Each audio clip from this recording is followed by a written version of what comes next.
Ganondorf can flourish against inexperienced players in Smash Ultimate for so many reasons.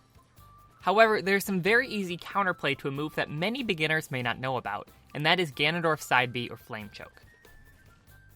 This move is a command grab, meaning it beats shields.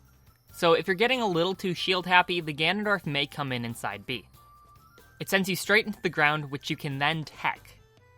You can click the upper right corner to watch my video on teching if you don't know what that is, but basically you press shield right before you hit the ground and you stand up without being as vulnerable to a hit.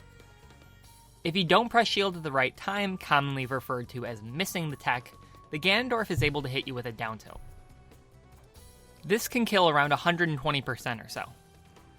Now Ganondorf has a couple of other options, including an instant dash attack, which is a much better option in most cases, but for some reason down tilt seems to be the move of choice for so many Ganondorfs. Now many beginner Ganondorfs exclusively use down tilt after a side B, relying on you to miss the tech.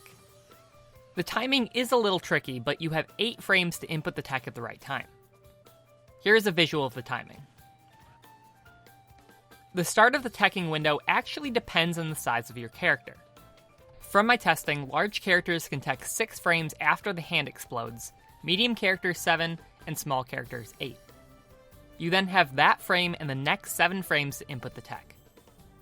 To try and help with the timing, I've seen some people suggest looking at Ganondorf's hand. He holds you for a little while, then his hand explodes and you fall to the ground. If you are ready, you should be able to react just in time if you press L or R right as you see the hand explode.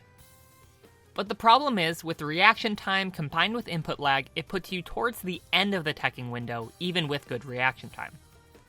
So if you're a little bit off your game or playing a slightly laggy online game, this might not be great. Since you can't react to something before it happens, you won't ever be early, so you would much rather be at the beginning of the teching window of 8 frames than the end. What I found actually works best is by using an audio cue. A little before the explosion, Ganondorf lets out a grunt noise. Reacting to this noise puts you at the beginning of the teching window, so even if you are a little late to react, you'll still tech.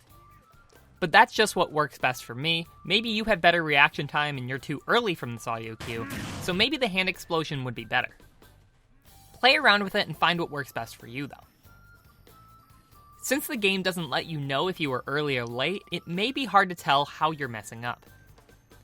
This is where the difference in large versus small characters can help. Try testing with characters like Donkey Kong and Kirby.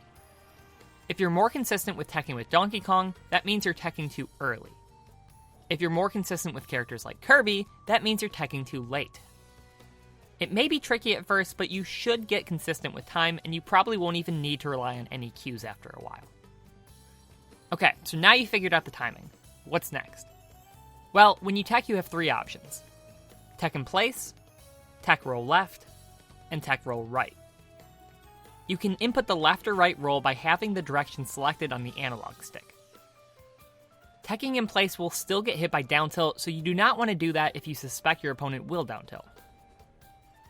Interestingly, some characters can still get hit by down tilt with tech roll away, so you will want to tech roll in if you suspect a down tilt is coming if you're playing one of these characters.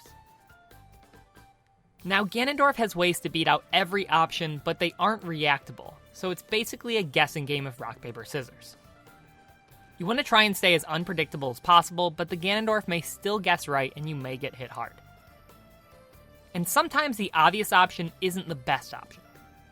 For example, when you're near the ledge, rolling away puts you in pretty much the same place as a tech in place. So Ganondorf can cover 3 of these options very easily, including the missed tech. So you will probably want to tech roll in. But from the Ganondorf's point of view, you are basically forced to tech roll in, so they'll probably want to try and punish that option. So choosing the safest and smartest option isn't always the best option, since the Ganondorf players also know that it's the safest and smartest option. There can be a lot of mind games to it, but just try your best to mix it up. MGK Ganondorf made a great video on Ganondorf's options, so make sure to watch that to know what to look out for, or if you're a Ganon main, what to do. Thank you guys for watching. Let me know if you like these shorter type of videos every now and then. Thank you to all of my Patreon supporters. Thank you for watching. Peace.